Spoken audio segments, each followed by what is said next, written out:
कभी आपने सोचा है कि अगर सर्टर एसगार्ड के जगह अर्थ पर हमला करता तो क्या होता, उसको कौन से एवेंजर्स रोकते एंड ये कैसे एग्जीक्यूट होता? क्योंकि ये आइडिया डिस्कस किया गया था व्हाट इफ के एक एपिसोड के लिए, बट उसको कभी हरी झंडी नहीं मिली और उसके ऊपर एक डेडिकेटेड एपिसोड नहीं बना। इसके अलावा black suit Spiderman and captain hydra जैसे कैरेक्टर्स के ऊपर भी एक डेडिकेटेड एपिसोड बनाने की बात चल रही थी। एंड गेस व्हाट, अभी रूमर्स आ रहे हैं कि ये दो कैरेक्टर्स हमें सीक्रेट वॉर्स या फिर डूम्सडे में देखने को मिल सकते हैं, जो कि डॉक्टर डूम के साथ होंगे। तो इस वीडियो के अंदर हम कुछ ऐसे एपिसोड्स के बारे में बात करेंगे जिसके बारे में मार्वल वालों ने डिस्कस तो किया था, बट उसको फाइनल एपिसोड्स में जगह नहीं मिली। एंड क्योंकि अब व्हाट इफ फिनाले आ चुका है तो वो कभी फ्यूचर में बनेगी भी नहीं। तो बिना किसी देरी के चलिए मेन वीडियो पे आते हैं, जिसको शुरू करने से पहले मैं आपको बता दूं कि मैंने अपनी जान पर खेल कर इस इंफॉर्मेशन को लाया है, तो चैनल को सब्सक्राइब एंड वीडियो को लाइक करना मत भूलना ऐसे ही मजेदार वीडियोस के लिए। तो बॉस, शुरुआत करते हैं व्हाट इफ के इस एपिसोड में, जिसमें हमें ये दिखाया जाता है कि what if shorter attack the earth instead of ash gourd, जिसमें हम स्पाइडरमैन,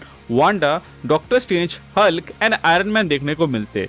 जहां पहले हल्क एंड आयरन मैन मिलकर सर्टर को रोकने की कोशिश करते एंड स्पाइडरमैन शहर में हो रहे तबाही के बीच में लोगों की मदद कर रहा होता, जिसके बाद डॉक्टर स्ट्रेंज एंड वांडा दोनों टीम अप करके सर्टर को रोकते, जिसमें डॉक्टर स्ट्रेंज पता नहीं कैसे मारे जाते या खत्म हो जाते, जो कि वांडा को ट्रिगर करता। एंड इसके बाद वो स्कारलेट विच बनकर सर्टर को एक मैजिकल स्पेल में कैद करके दूर फेंक देती, जिसके बाद वो बेहोश हो जाती एंड जहां स्पाइडरमैन आता एंड उसको गिरने से पहले कैच कर लेता। स्टोरी बोर्ड से ऐसा प्रतीत होता है कि पीटर एंड वांडा शायद तक रिलेशनशिप में होते, क्योंकि ये काफी सिमिलर पोज में उसको होल्ड करता है, ठीक वैसे ही जैसे विजन ने होल्ड किया था वांडा को सिविल वॉर मूवी के अंदर। इसके अलावा ये स्पाइडरमैन अपना रेगुलर स्पाइडरमैन नहीं बल्कि सिम्बायोट वाला स्पाइडरमैन होने वाला था, जिसके बारे में फिलहाल तो कोई इंफॉर्मेशन नहीं है कि कैसे ये लोग एग्जीक्यूट करते, बट मे बी ये उसी तरीके से प्लान आउट होता जैसे एवेंजर्स 1600 में दिखाया गया था, जहां पे एवेंजर्स 1600 के टाइम में एग्जिस्ट करते थे। एंड अभी हाल फिलहाल में शैंग-ची भी तो हम लोग को 18वीं सदी में दिखा है, तो उसी तरीके से हम कह सकते हैं कि स्पाइडरमैन एंड वांडा इस यूनिवर्स में हम उम्र होते और वो लोग शायद तक एक दूसरे को डेट कर रहे होते। इसके अलावा Hulk, iron man and doctor strange भी साथ में एग्जिस्ट करके काम कर रहे होते हैं एंड बाकी सुपर हीरोज भी होते हैं, बस उनके बारे में यहाँ पे जिक्र नहीं किया गया है। अब ये कहानी मेरे हिसाब से तो काफी इंटरेस्टिंग होती, जहां वांडा यानी कि Scarlet Witch and doctor strange यानी कि सॉर्सरर सुप्रीम टीम अप करते सर्टर जैसे थ्रेट के अगेंस्ट, शोइंग कि थॉर जैसे गॉड के बिना भी अर्थ की रक्षा की जा सकती है। प्लस ये चीज हल्क एंड सर्टर के अधूरे फाइट को भी पे ऑफ करती, जो कि हमें थॉर रैग्नारॉक में देखने को मिला था। इस व्हाट इफ का प्लान ये था कि पहले हल्क डोमिनेट करता, लेकिन जैसे ही सर्टर अपने टॉयलेट स्वॉर्ड को निकाल के अपने आप को साइज में बड़ा कर रहा होता एंड और भी पावरफुल होते जाता, उसके बाद से सर्टर हल्क के ऊपर हावी हो जाता। एंड फिर यहाँ पे आयरन मैन भी आके हल्क की असिस्टेंस कर रहा होता, लेकिन यहाँ पर वो सब नाकाम हो रहे होते हैं एंड तभी वहां पर एंट्री होती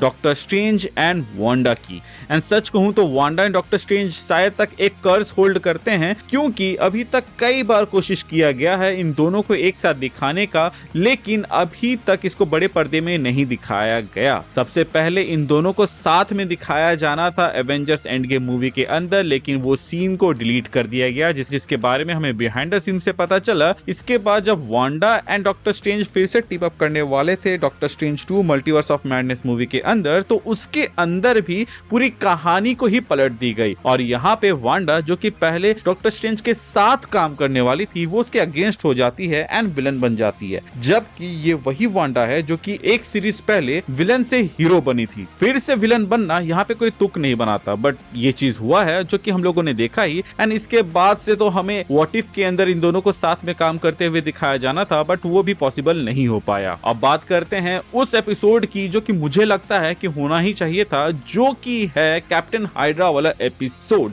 जिसका लीड मोस्ट प्रोबेबली हमें एवेंजर्स डूम्सडे या सीक्रेट वॉर्स में दिखेगा। अब ये कैप्टन हाइड्रा कॉमिक वाला कैप्टन हाइड्रा नहीं होने वाला था, बल्कि ये उससे काफी ज्यादा अलग होता। एंड इसी वजह से मुझे लग रहा है कि जो रूमर्स आ रही हैं कि हमें कैप्टन हाइड्रा देखने को मिलेगा डूम्सडे या फिर सीक्रेट वॉर्स के अंदर, वो ये वाला होगा। जहां कॉमिक्स में कैप्टन हाइड्रा की ओरिजिन जुड़ी थी कोबिक नामक कॉस्मिक क्यूब से, वहीं इस व्हाट इफ के अंदर जो कैप्टन हाइड्रा हमें देखने को मिलता, वो बेसिकली एक विंटर विंटर सोल्जर का अपग्रेडेड वर्जन होता जो कि आगे जाके कैप्टन हाइड्रा बनता। असल में इस व्हाट इफ में होता यूं कि बकी के जगह कैप्टन गिर जाते उस ट्रेन वाले मिशन से, जिसके बाद हाइड्रा वाले कैप्टन के बॉडी को ढूंढ निकालते एंड उसको ब्रेन वॉश कर देते, मेकिंग हिम बिलीव कि हाइड्रा सही कॉज के लिए लड़ रहा था। जिसके बाद वो एग्रेसिवली अपने मिशंस को अंजाम देता एंड सबका ध्यान खींचने लगता, जिसके वजह से रेड स्कल उसको लिमिट में रहने को कहता, जिसके परिणाम स्वरूप स्टीव रेड हल को हटाकर खुद हाइड्रा का हेड बन जाता, जिसके बाद से ही वो कैप्टन हाइड्रा के नाम से जाना जाता। इसके बाद Howard Stark, Peggy Carter and Bucky साथ मिलकर उसको रोकने की कोशिश करते, जिसमें एक चौथा बंदा भी इनकी मदद कर रहा होता, जिसके बारे में लास्ट में रिवील होता, जो कि और कोई नहीं बल्कि रेड स्कल होने वाला था। इस कहानी का मोटिव ये दिखाना था कि क्या होता जब एक हीरो विलन बनता है एंड विलन हीरो बन जाता है।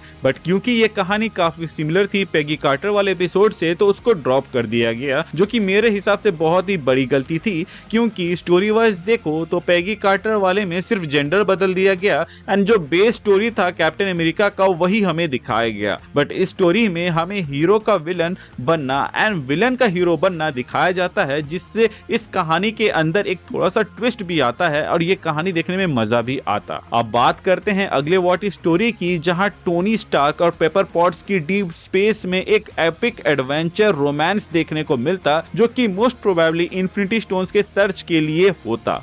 यहाँ पर इंस्पिरेशन ली गई थी 2900 साल पुरानी एपिक पोएम द ओडिसी से। तो जस्ट इमेजिन करो टोनी और पेपर का स्पेस में रोम कॉम, जिसमें कॉमेडी, रोमांस एंड एडवेंचर सब कुछ होता। टोनी अपनी यूजुअल स्टाइल में एक एंशिएंट एलियन आर्टिफैक्ट ढूंढने निकलता और पेपर को कन्विंस करता कि वो भी उसके साथ स्पेस ट्रैवल करे। पेपर इनिशियली रिलेक्टेंट होती, बट टोनी का चार्म एंड एडवेंचर स्पिरिट उसे स्पेस की तरफ खींच लेता। स्पेस में ये दोनों एलियंस, बिजार प्लैनेट्स और डेंजरस सिचुएशंस का सामना करते एंड हर प्रॉब्लम को सॉल्व करते वक्त टोनी का क्रिएटिविटी और पेपर का प्रैक्टिकलिटी यहाँ पे हमें देखने को मिलता। जिसके बाद द ओडिसी में जैसे हुआ था कि दोनों एक लाइफ थ्रेटनिंग सिचुएशन में फंस जाते, जहां पर एक रोमांटिक ट्विस्ट आता जब टोनी अपने लाइफ की सबसे बड़ी सैक्रिफाइस को करता सिर्फ पेपर को बचाने के लिए। और ये सब के बीच सीरीज के क्रिएटर ने कुछ स्टार वॉर्स के कैरेक्टर को भी पिच किया था, जैसे कि मार्क हैमिल का ल्यूक स्काईवॉकर, जो कि बस एज अ जोक अपीयरेंस लेता या फिर अपना कैमियो यहाँ पर देता। इसके बाद फाइनली टोनी और पेपर अर्थ पे वापस आते अपने एडवेंचर के साथ और अपने रिलेशनशिप को स्ट्रॉन्ग बनाकर। उनका स्पेस जर्नी का एक परफेक्ट रोमांटिक एडवेंचर हो सकता था, लेकिन ये व्हाट इफ एपिसोड कभी कंप्लीट नहीं हुआ, जिसके पीछे मेरे ख्याल से एक रीजन ये हो सकता है कि मार्वल वालों ने एक लाइन दे दिया होगा राइटर्स को कि देखो भाई, तुम्हें जो मार्वल के जो टॉप के कैरेक्टर्स है या मेजर कैरेक्टर्स है उनको सामने नहीं रखना है, बल्कि जो नए नए कैरेक्टर्स है उनको सामने रखना है, जो कि सीजन 3 में काफी ज्यादा एविडेंट था,